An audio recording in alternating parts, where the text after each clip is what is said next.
Ashoka TV ప్రేక్షకులకు నమస్తే. వివిధ పేపర్లో వచ్చేట్టుగా కార్టూన్ చిత్రకథలను చూద్దాం. ఎందుకంటే కార్టూన్లో అద్భుతమైనట్టుగా అర్థం ఉంటుంది. వాళ్ళు ఎంతో కష్టపడి ఎంతో విశ్లేషణతో కార్టూన్ వేయాల్సి ఉంటుంది. కార్టూన్లో చాలా ఇన్డెప్త్ ఉంటుంది. దాంతో చాలా అందులో లోగుట్టు చాలా ఉంటుంది. దాంట్లో చాలా ఇన్సైడ్ ఉంటుంది. అసలు ఏంటి అర్థమైందో చూద్దాం. ఇది ఆంధ్రప్రభలో హౌరా హౌరా హౌరా ఇట్లా కూడా జరిగిందా హౌరా అంటారు కదా జనరల్గా, ఆ టైటిల్తో వచ్చినట్టుగా ఇందులో చూద్దాం. ఏంటి మోడీ బెస్ట్ 64% మంది కోరిక, మోడీనే బెటర్ అని ఒక సర్వే వెల్లడించిందట.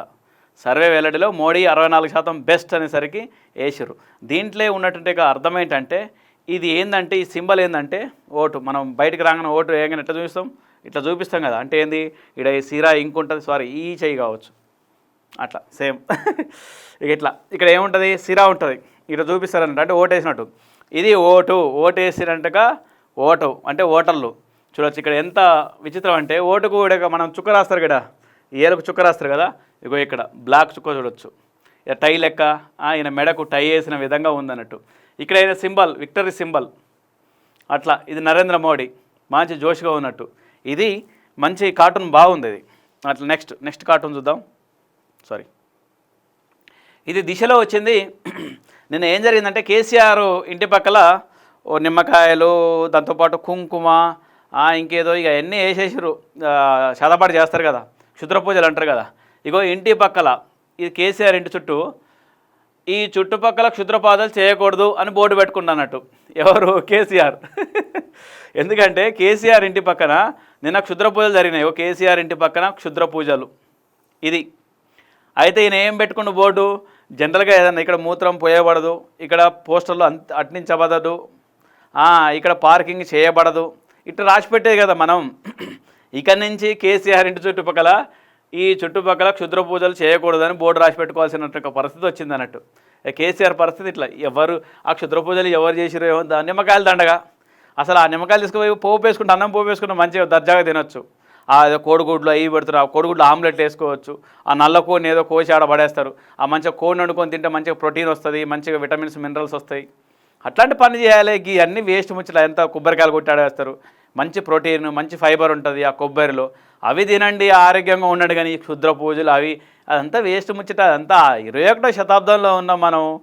ఇంకా నిమ్మకాయలు వంకాయలు ఏంటి అయ్యింది, పసుపు మంచిగా కూరలు వేసుకోరు, యాంటీబయాటిక్, చాలా సైంటిఫిక్, క్యాన్సర్ కంట్రోల్ అవుతుంది. దాంతోపాటు ఇట్లాంటి మంచి ఉంది అందులో. అలాంటి చేయాలి. కానీ అంతా వేస్ట్ చేస్తారు. మన కుంకుమ వేస్టు, పసుపు వేస్టు, కొబ్బరికాయలు వేస్టు, నిమ్మకాయలు వేస్టు, కోడి వేస్టు, అసలు ఇవన్నీ వేస్టు. అందుకనే అట్లాంటి పనులు చేయొద్దు.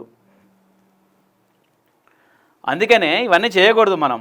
నెక్స్ట్ అట్లాంటి చేయకూడదండి. నెక్స్ట్ ఈనాల్లో వచ్చింది చూడొచ్చు. ఇది సంగతి. ఏంటి సంగతో చూద్దాం. అట్లా ఏంటిది ఈనాల్లో వచ్చినట్టుగా ఇదేందో చూద్దాం. శ్రీరామనవమి. ఓకే, ఇదే పానకం సరిపెట్టుకోండి. ఇక్కడ నీటి కొరత ఉంది అని ఎన్నోసార్లు చెప్పినా సమస్య తీర్చకపోతురు మరి. అట్లా వీడ ఒక్క బొట్టు. ఏది జనరల్గా అయ్యగారులు తీర్థం ఇస్తారు కదా, తీర్థం ఇచ్చేవి ఈయన తీర్థం పెట్టేసరికి ఈయన రాయకుడు. ఇది ఎక్కడ ఇది అంటే బెంగళూరులో జరిగినట్టుగా సిచ్యువేషన్, బెంగళూరులో ఉన్నట్టుగా సిచ్యువేషన్, బెంగళూరు పరిస్థితి. అట్లా ఇక్కడ ఉన్నటువంటి పరిస్థితి ఏం జరిగింది బెంగళూరులో అంటే, ఇడ్లీలలో అది ఉంటుంది చూసారా, ఇడ్లీలలో సాంబార్లో తయారు చేయడానికి నీళ్ళు కూడా దొరుకుతలేవు బెంగళూరులో. అట్లా నీళ్ళు లేవని చెప్తే పట్టించుకోవట్లేదు. ఇవ్వటు ఇక తీర్థం తాగి కొద్దిగా తీర్థం, ఎందుకంటే ఈయనకు దూపు అవుతుంది. ఎవరికి? ఈయనకు. కనీసం ఈ తీర్థంతోటైనా దాహం తీర్చుకుందామన్న ఆలోచనతో ఉంటే, ఇక మన సంస్కృతి ఇది కదా. మన తీర్థంలో అర్థం ఉంది, మన పూజలో అర్థం ఉంది, సైన్స్ ఉంది, మన ప్రసాదంలో సైన్స్ ఉంది, కొబ్బరి కుడకలో కూడా సైన్స్ ఉంది. కొబ్బరి తింటే ప్రోటీన్ ఫైబర్ ఉంటుంది, ఆరోగ్యంగా ఉంటారు. కనీసం అప్పుడప్పుడు కొబ్బరి తినాలి నాయనా అని సమాధానం అంటూ. కొబ్బరికాయ అంటే గుడికాడ కొబ్బరికాయలు కొట్టడం ఏంటంటే కొబ్బరి తినాలి, అందులో నీళ్ళు తాగితే మినరల్స్ వస్తాయి, కొబ్బరి తింటే మంచిది, పసుపు చల్లితే ఆడ యాంటీబయాటిక్ అది కూడా బాగుంటుంది, కుంకుమ మంచిది, అది మన సంస్కృతి. తీర్థం అందులో ఓ తులసాకి వేస్తారు, నీళ్లు పోస్తారు మంచిగా. ఆ తులసి నీళ్ళతోటి తాగితే తులసి నీళ్ళు మంచిది, జలుబు రాదు, దగ్గు రాదు. ఇది ఇది సైన్సు. హెల్త్ పండగలు, దేవాలయాలు భారతదేశంలో ఒక సైన్స్. కొబ్బరికాయ కొడితే ప్రోటీన్, మంచి హెల్త్, తింటే మంచిది. ఇది కూడా ఏది తులసి నీళ్ళు తాగితే కూడా ఆరోగ్యం. ఇది తులసి నీళ్ళు. మా సంస్కృతి ఇది అన్నట్టు, మన సంస్కృతి గొప్ప సంస్కృతి. అట్లా అది దాని అర్థం అది అన్నట్టు అద్భుతంగా చేసారు. నెక్స్ట్ సాక్షిలో నిరాహార దీక్ష చేస్తుంటుంది ఎవరు? దీది ఎక్కడ? బెంగాల్లో. ఎందుకంటే శ్రీరామనవమి విషయంలో వాళ్ళు పర్మిషన్ అడిగితే ఇవ్వలేదు. శ్రీరామ వేడుకలకు సంబంధించిన కమిటీ అడిగితే ఈమె ఇవ్వలేదు. చల్ నేను ఇయ్యను, నా రూటే సపరేట్ అన్నది ఈమె. ఎవరు? మిస్టర్ మమతా బెనర్జీ. ఇక దాంతో ఏం చేసారు వాళ్ళు? కోర్టుకు పోయారు. కోర్టు అనుమతి ఇచ్చింది. దాంతో ఏమంటుంది ఈమె? ఒక్క అల్లరి జరిగిన ఈసీ ఆఫీసు ముందు నిరాహార దీక్ష, ఎలక్షన్ కమిషన్ ఆఫీసు ముందు మేము నిరాహార దీక్ష చేస్తానంటూ బెదిరిస్తుంది దీది మమతా బెనర్జీ. బెదిరిస్తే ఏమంటారు? ఈయన ఏమంటుండు? ఇలా పిఏగా అలా పార్టీ ఆయన ఏమంటుండు? మేడం ఇంకా ఏమీ అల్లర్లు జరగలేదట మేడం, మీ దీక్ష ఫ్లాప్ అవుతుందేమో అనిపిస్తుంది అని చెప్పుకొస్తుంది. ఈయన అడుగుతుండు, రే ఆడేమన్నా దీక్షలు ఏమన్నా లొల్లు జరుగుతున్నాయారా? శ్రీరామనవమి దగ్గర ఏమన్నా లొల్లు జరుగుతున్నాయారా అని ఇట్లా పెట్టుకొని అడిగేసరికి లేవన్నా మంచిగా శ్రీరాముని పూజలు జరుగుతున్నాయి, అందరూ ప్రశాంతంగా జై శ్రీరామ్ రామరామ అనుకుంటూ పూజలు చేస్తారు, మంచిగా అందరూ కొబ్బరికాయలు కొట్టుకుంటూ ఈ విధంగా మంచిగా ప్రసాదాలు తింటారు, పులిహోర తింటారు అని చెప్పేసరికి మేడం ఇట్లా మంచిగా పులిహోరలు తింటారు అట మేడం అని ఏమి చెప్పేసరికి ఆగో ఇంకా వస్తుంది కథ, తర్వాత పులిహోర తర్వాత తాగిన తర్వాత మంచిగా ఏమంటారు తీర్థం తాగిన తర్వాత ఉంటుంది, పానకం కూడా ఉంటుంది. పానకం తాగిన తర్వాత లొల్లి మొదలవుతుంది. ఇప్పటికే కొంతమందిని పంపించిన దీని అంతా ఇక రకరకాలుగా అర్థం చేసుకోవచ్చు మనం.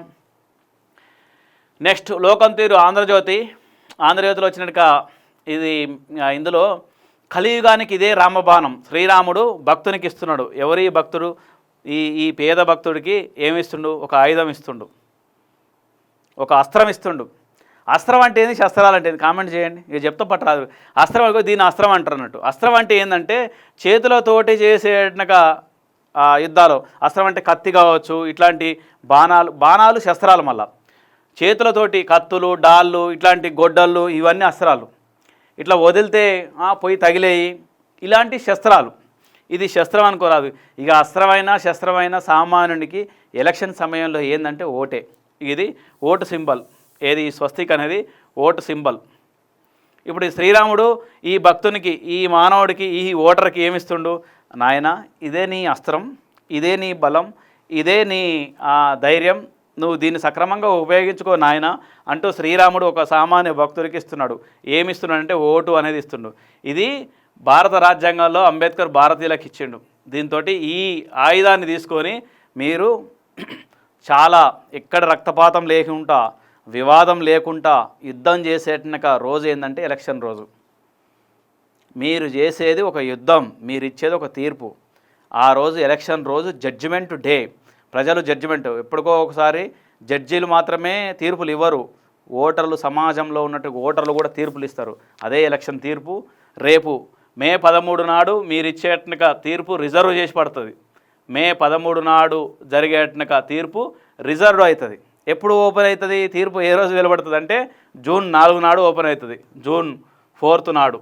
అట్లా ఈ జూన్ 4కు రిజల్ట్ వస్తుంది. అప్పుడు మీ పలుతుంది. కలియుగానికి ఇదే రామబాణం అంటూ రాముడు భక్తుడికి ఇస్తున్నట్టుగా విధానం చూడొచ్చు. నెక్స్ట్ ఏంటంటే ఇదేది ఎందులో వచ్చింది? ఇది వెలుగులో వచ్చినట్టుగా తీన్మార్ పేరుతోటి జ్యోతిష్యం. జనరల్గా సర్వేలు వస్తున్నాయి కదా రోజు, ఒపీనియన్ పోళ్ళు ఇవి అవన్నీ ఆ విధంగా సర్వేలు ఇస్తున్నారు కదా.